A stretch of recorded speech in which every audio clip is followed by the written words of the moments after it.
한 나라가 유럽의 엔진에서 유럽의 병자로 전락했습니다. 바로 독일입니다. 88년간 단 한 번도 닫지 않았던 폭스바겐 공장이 문을 닫았고 21년 만에 처음으로 경제가 2년 연속 뒷걸음질 쳤습니다. 그런데 이 나라는 불과 몇 년 전까지 한국을 향해 경쟁에 미친 좀비, 소멸하는 지옥이라 비웃었습니다. 무엇이 이 오만한 선진국을 무너뜨렸을까요? 독일 몰락의 구조와 방아쇠 함께 파헤쳐 보도록 하겠습니다.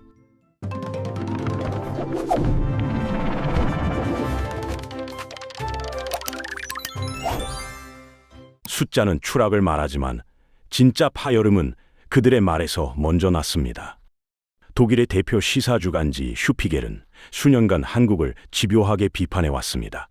그들의 표현을 빌리면 한국인은 경쟁에 중독된 좀비들이고 한국 사회는 삼성이 지배하는 암울한 세상이라는 것입니다.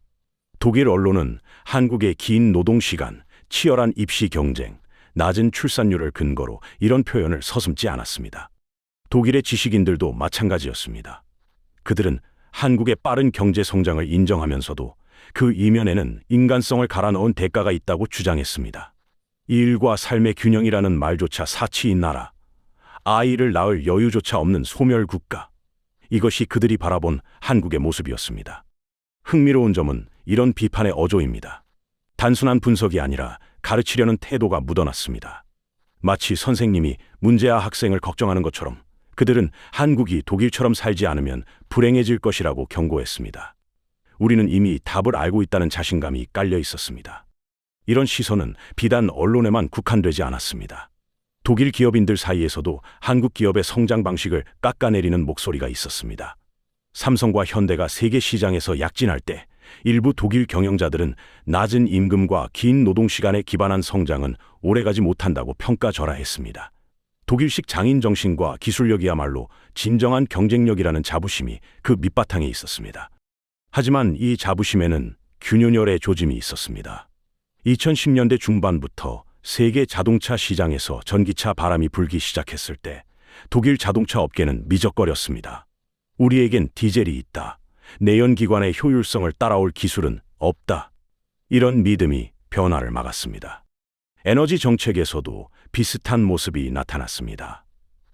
독일은 일본 후쿠시마 원전 사고 이후 탈원전을 선언하며 도덕적 선진국의 이미지를 구축했습니다. 원전은 위험하고 재생에너지가 미래라는 확신 아래 원자력 발전소들을 하나둘 폐쇄해 나갔습니다. 그 과정에서 러시아산 천연가스에 대한 의존도가 높아졌지만 이를 심각하게 받아들이는 목소리는 적었습니다. 노동시장에서도 독일은 자신들의 방식을 고수했습니다.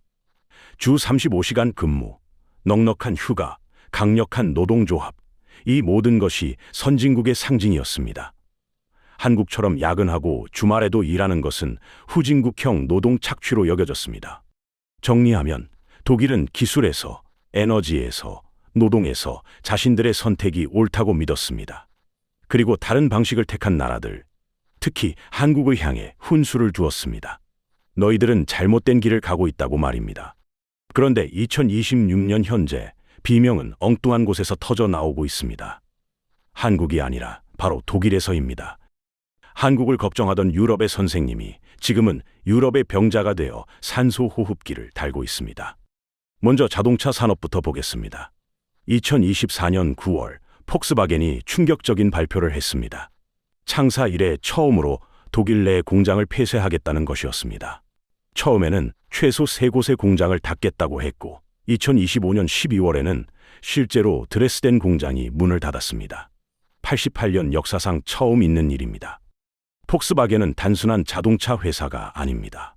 독일 제조업의 상징이자 2차 세계대전 이후 독일 경제 부흥을 이끈 국민 기업입니다. 그런 회사가 자북 공장 문을 닫고 직원 12만 명 중 3만 5천 명 이상의 일자리를 줄이기로 했습니다. 연간 생산 능력도 73만 대 넘게 줄어들 예정입니다. 경제 전체로 눈을 돌리면 상황은 더 심각합니다. 독일 경제는 2023년 마이너스 0.3%, 2024년 마이너스 0.2%를 기록했습니다. 2년 연속 역성장입니다. 이렇게 연속으로 뒷걸음질 친 것은 2002년에서 2003년 이후 21년 만에 처음입니다. 유럽 연합 평균이 플러스 성장을 기록하는 동안 독일 혼자 침체의 늪에 빠진 것입니다. 제조업 위기는 자동차에만 국한되지 않습니다. 독일 산업의 또 다른 축인 화학 산업도 휘청거리고 있습니다. 에너지 가격 폭등으로 화학 공장들의 가동률이 크게 떨어졌고 일부 공장은 아예 가동을 중단했습니다. 화학 산업은 플라스틱, 의약품, 비료 등 수많은 제품의 원료를 만드는 기초 산업입니다. 이 산업이 흔들리면 다른 산업에도 연쇄적으로 타격이 갑니다. 정치도 흔들렸습니다. 2024년 11월 숄츠 총리가 이끌던 연립정부가 붕괴했습니다. 사민당, 녹색당, 자민당이 함께 꾸렸던 이른바 신호등 연정이 예산 문제를 놓고 깨진 것입니다. 2025년 2월 조기 총선이 치러졌고 기민당과 기사당 연합이 28.6%로 1위를 차지했습니다. 그런데 놀라운 것은 극우 정당인 독일 대안당이 20.8%로 2위에 올랐다는 점입니다. 2025년 5월에는 프리드리히 메르츠가 새 총리로 취임했지만 신인 투표에서 간신히 통과하는 불안한 출발을 보였습니다. 일상에서도 변화가 느껴집니다. 독일 가정의 전기요금은 유럽에서 가장 비싼 수준입니다. 한국의 3배가 넘습니다. 에너지 비용 부담이 커지면서 일반 시민들의 생활비 압박도 심해졌습니다. 독일 언론의 분위기도 달라졌습니다. 불과 몇 년 전만 해도 다른 나라의 문제점을 지적하던 독일 언론들이 이제는 자국의 위기를 진단하느라 바쁩니다. 독일 모델은 실패했는가? 제조업 강국의 위상을 되찾을 수 있는가? 이런 제목의 기사들이 쏟아지고 있습니다. 그렇다면 무엇이 이 나라를 이 지경으로 만들었을까요? 그 답을 찾기 위해서는 독일이 지난 10여 년간 보여준 3가지 자만심을 살펴봐야 합니다. 독일 자동차 산업의 위기는 어느 날 갑자기 찾아온 것이 아닙니다. 오랜 기간 쌓여온 기술적 자만심의 결과입니다. 독일은 내연기관 자동차의 본고장입니다. 칼 벤츠가 세계 최초의 가솔린 자동차를 만든 곳이 독일이고 디젤 엔진을 발명한 루돌프 디젤도 독일 사람입니다. 벤츠, BMW, 아우디, 포르쉐, 세계적인 명차 브랜드들이 모두 독일에서 태어났습니다. 이런 역사와 전통이 독일 자동차 업계에 깊은 자부심을 심어주었습니다. 문제는 이 자부심이 변화에 대한 저항으로 이어졌다는 점입니다. 2010년대 들어 전기차에 대한 관심이 높아지기 시작했을 때 독일 자동차 업계의 반응은 미지근했습니다. 전기차는 아직 기술적으로 미성숙하다, 충전 시설이 부족하다, 소비자들은 여전히 엔진 소리를 원한다. 이런 이유들로 본격적인 전환을 미뤘습니다. 특히 디젤 엔진에 대한 집착이 강했습니다. 독일 업체들은 깨끗한 디젤이라는 개념을 내세우며 디젤차가 친환경적이라고 홍보했습니다. 가솔린보다 연비가 좋고 이산화탄소 배출도 적다는 논리였습니다. 그러나 2015년 폭스바겐 배출가스 조작 사건이 터지면서 상황이 달라졌습니다. 실제로 달릴 때는 기준치를 훨씬 초과하는 유해가스가 배출되는데 테스트 상황에서만 배출량을 줄이는 프로그램을 몰래 장착했던 것입니다. 이 사건으로 깨끗한 디젤의 믿음은 무너졌고 디젤차에 대한 소비자 신뢰도 급락했습니다. 일본의 토요타는 일찌감치 하이브리드 기술에 투자했습니다. 하이브리드란 전기 모터와 내연기관을 함께 사용하는 방식으로 연비를 높이면서도 충전 걱정을 덜 수 있는 기술입니다. 미국의 테슬라는 순수 전기차 시장을 개척했습니다. 그 사이 독일 업체들은 뒤처졌습니다. 뒤늦게 전기차 개발에 나섰지만 먼저 시작한 경쟁자들과의 격차를 좁히기는 쉽지 않았습니다. 가장 뼈아픈 것은 중국 시장에서의 추락입니다. 독일 자동차 업체들에게 중국은 가장 큰 시장이었습니다. 그런데 중국 소비자들의 취향이 바뀌기 시작했습니다. 젊은 소비자들을 중심으로 전기차 선호가 급격히 높아졌고 그 수요를 채운 것은 BYD 같은 중국 자국 브랜드들이었습니다. 가격 경쟁력과 기술력을 모두 갖춘 중국 업체들 앞에서 독일차의 입지가 좁아졌습니다. 결과는 충격적이었습니다. 한때 중국 고급 자동차 시장을 독점하다시피 했던 독일 브랜드들의 점유율이 빠르게 떨어졌습니다. 설상가상으로 벤츠의 최대 주주 자리를 중국 지리 자동차 그룹이 차지하는 상황까지 벌어졌습니다. 사냥꾼이 사냥감이 된 격입니다. 배터리 기술에서도 격차가 벌어졌습니다. 전기차의 핵심은 배터리인데 이 분야에서 한국과 중국 기업들이 앞서 나갔습니다. 독일 업체들은 배터리를 외부에서 사와야 하는 처지가 되었고 이는 가격 경쟁력과 기술 주도권 모두에서 불리하게 작용했습니다. 엔진은 영원하다고 믿었던 자만심이 결국 스스로를 가둔 감옥이 된 것입니다. 독일의 두 번째 자만심은 에너지 정책에서 나타났습니다. 현실보다 이념을 앞세운 선택이 어떤 결과를 가져오는지 보여주는 사례입니다. 2011년 일본 후쿠시마에서 원전 사고가 발생했을 때 전 세계가 충격에 빠졌습니다. 지진과 쓰나미로 원자력 발전소가 파괴되면서 방사능이 유출된 이 사고는 원자력 에너지의 위험성을 다시 한번 일깨워 주었습니다. 독일의 반응은 가장 극적이었습니다. 당시 메르켈 총리는 탈원전을 전격 선언했습니다. 독일 내 모든 원자력 발전소를 단계적으로 폐쇄하겠다는 결정이었습니다. 세계의 새 4위 경제 대국이 원자력을 포기하고 재생에너지로 전환하겠다고 선언한 것입니다. 독일 국민 다수도 이 결정을 지지했습니다. 환경을 생각하는 깨끗한 나라, 미래 세대를 위해 옳은 선택을 하는 나라. 탈원전은 독일의 도덕적 우월성을 보여주는 상징처럼 여겨졌습니다. 그런데 문제가 있었습니다. 원전을 없애면 그 빈자리를 무엇으로 채울 것인가 하는 점이었습니다. 태양광과 풍력 같은 재생에너지가 이상적인 대안이었지만 이런 에너지원은 날씨에 따라 발전량이 들쭉날쭉합니다. 해가 안 뜨거나 바람이 안 불면 전기를 만들 수 없습니다. 안정적인 기본 전력을 확보하기 어려운 한계가 있었습니다. 결국 독일이 선택한 것은 천연가스였습니다. 그리고 그 천연가스의 주요 공급처는 러시아였습니다. 노르트 스트림이라는 해저 가스관이 러시아에서 독일로 직접 연결되어 있었습니다. 바다 밑으로 파이프를 깔아 가스를 실어 나르는 시설입니다. 독일은 이 파이프라인을 통해 값싼 러시아 가스를 수입했습니다.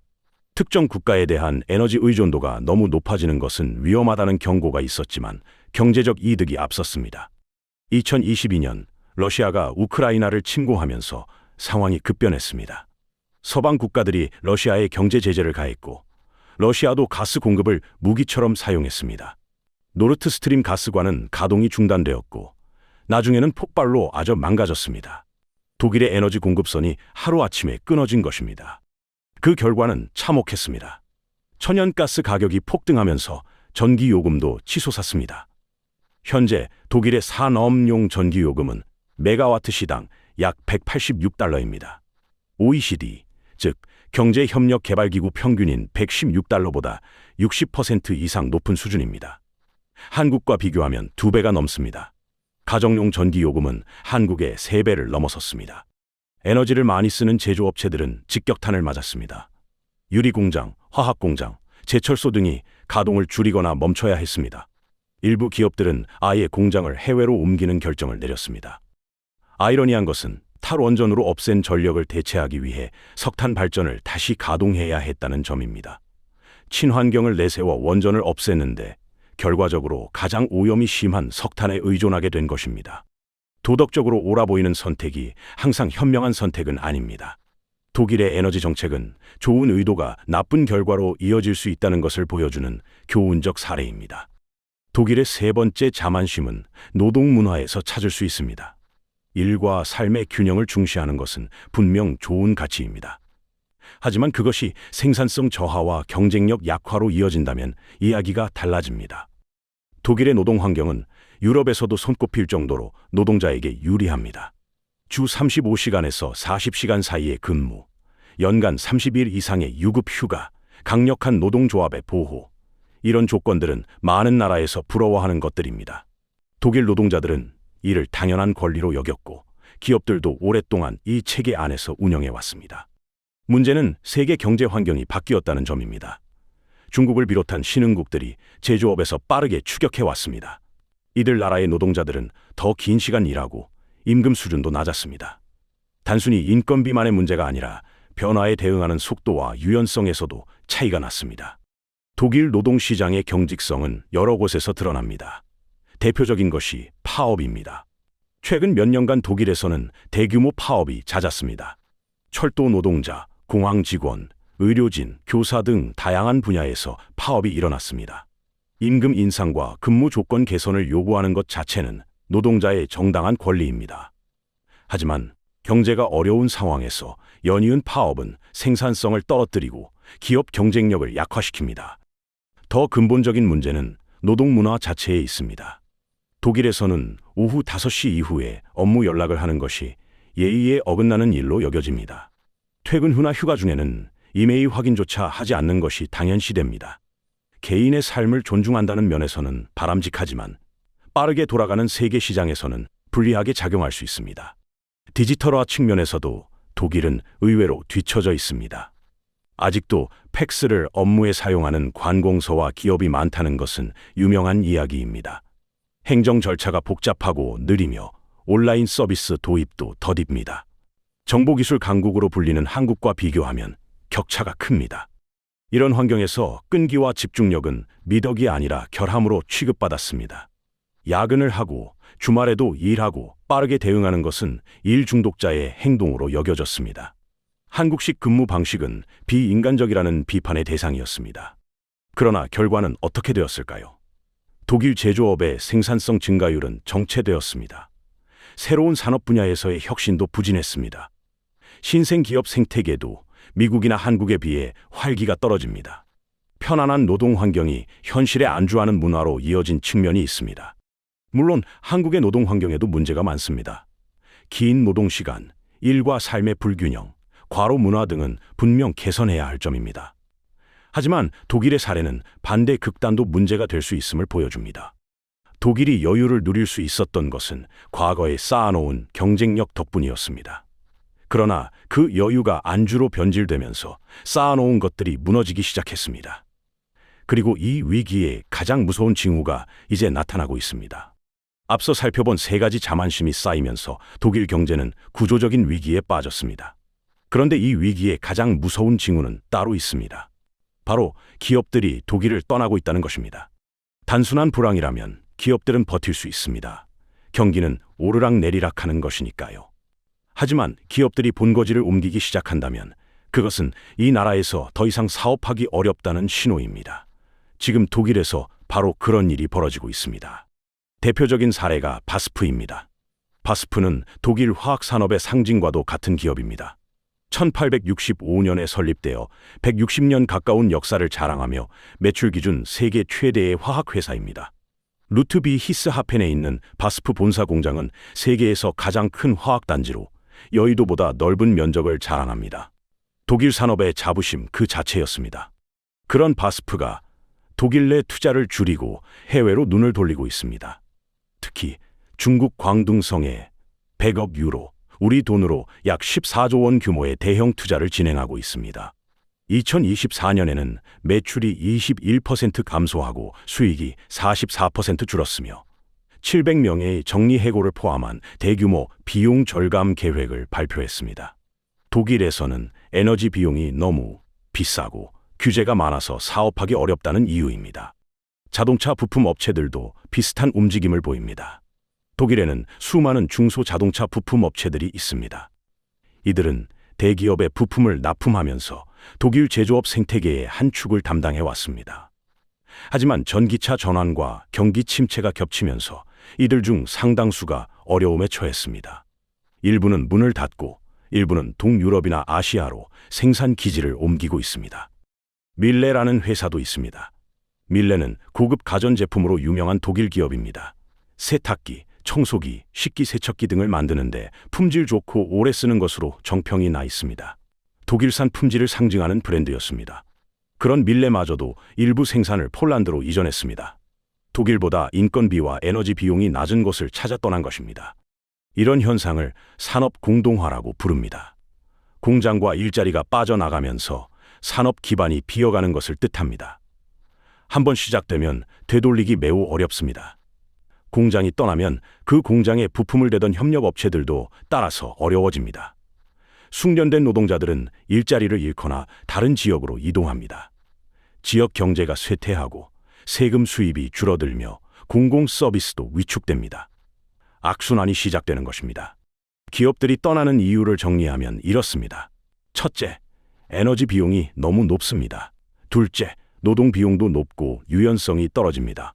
셋째, 규제와 관료주의가 심합니다. 넷째, 디지털 환경과 혁신 여건이 뒤처져 있습니다. 다섯째, 정치적 불확실성이 커졌습니다. 자국 기업조차 조국을 손절하는 상황. 그렇다면 한 가지 의문이 남습니다. 왜 독일은 그토록 한국을 비난했을까요? 그 심리적 배경에는 무엇이 있었을까요? 지금까지 독일 몰락의 경제적 원인들을 살펴보았습니다. 이제 조금 다른 각도에서 질문을 던져보겠습니다. 왜 독일은 그토록 한국을 비판했을까요? 심리학에 투사라는 개념이 있습니다. 투사란 자신의 감정이나 결점을 인정하기 싫을 때 그것을 다른 대상에게 돌려 씌우는 심리적 방어 방식입니다. 쉽게 말해 자신이 게으른 것이 불안한 사람이 남을 보고 게으르다고 비난하는 식입니다. 자신의 문제를 직접 마주하는 대신 남에게서 그 문제를 찾아내 공격하는 것입니다. 독일의 한국 비판에도 이런 투사의 심리가 작용했을 가능성이 있습니다. 독일이 한국을 비난할 때 주로 사용한 말들을 다시 살펴봅시다. 경쟁에 미쳤다. 일에 중독되어 있다. 삶의 질이 낮다. 오래가지 못한다. 그런데 역설적으로 이 말들은 독일 자신이 잃어버린 것들과 관련이 있습니다. 과거 독일 경제가 강했을 때 독일 사람들도 열심히 일했습니다. 전쟁 후 폐허에서 경제 기적을 일궈낸 세대는 일과 삶의 균형 같은 개념과는 거리가 멀었습니다. 그 노력과 집중력 덕분에 독일은 제조업 강국으로 성장할 수 있었습니다. 그러나 풍요로워지면서 그런 태도는 퇴색했습니다. 경쟁보다는 안정을, 성장보다는 분배를, 도전보다는 여유를 추구하게 되었습니다. 그 자체가 나쁜 것은 아닙니다. 하지만 세계는 멈춰 있지 않았습니다. 다른 나라들이 끊임없이 경쟁하는 동안 독일은 느긋해졌고 그 격차가 벌어지기 시작했습니다. 한국은 독일이 잃어버린 집중력과 생존 본능을 여전히 가지고 있었습니다. 위기에서 살아남기 위해 발버둥치고 빠르게 변화하고 쉬지 않고 달리는 모습. 어쩌면 독일은 그런 한국을 보면서 불편함을 느꼈을 수 있습니다. 자신들이 포기한 것 혹은 더 이상 할 수 없는 것을 한국이 하고 있었으니까요. 실제로 독일 자동차 업계가 한국과 중국 업체들의 부상을 처음 접했을 때의 반응을 보면 이런 심리가 드러납니다. 품질이 떨어진다, 안전하지 않다, 싸구려다. 이런 평가로 상대를 깎아내렸습니다. 하지만 시장의 대답은 달랐습니다. 소비자들은 독일차 대신 한국차와 중국차를 선택하기 시작했습니다. 그 불편함을 처리하는 방법 중 하나가 비난입니다. 저렇게 살면 불행하다. 저건 올바른 방식이 아니다. 라고 말함으로써 자신들의 선택을 정당화하는 것입니다. 우리는 일과 삶의 균형을 지키니까 행복하고 한국은 일만 하니까 불행하다. 이런 틀로 자신들의 안주를 합리화했을 수 있습니다. 물론 독일의 모든 한국 비판이 투사였다고 단정짓기는 어렵습니다. 한국 사회에 실제로 문제가 있는 부분도 있고 객관적인 분석에 기반한 비판도 있었을 것입니다. 다만 그 비판의 어조에서 느껴지는 우월감과 가르치려는 태도, 그리고 자신들의 문제는 외면하면서 남의 문제만 지적하는 모습에서 심리적 방어의 흔적을 발견할 수 있습니다. 결국 한국을 향한 비난의 이면에는 두려움이 있었습니다. 자신들의 자리를 위협하는 존재에 대한 두려움, 그리고 자신들이 변해야 한다는 사실에 대한 두려움. 그 두려움을 인정하기보다 비난으로 덮으려 했던 것이 독일의 실수였습니다. 독일의 이야기를 정리해 보겠습니다. 한때 유럽의 엔진이라 불리던 나라가 기술의 자만심, 도덕의 자만심, 노동의 자만심에 빠져 경쟁력을 잃었습니다.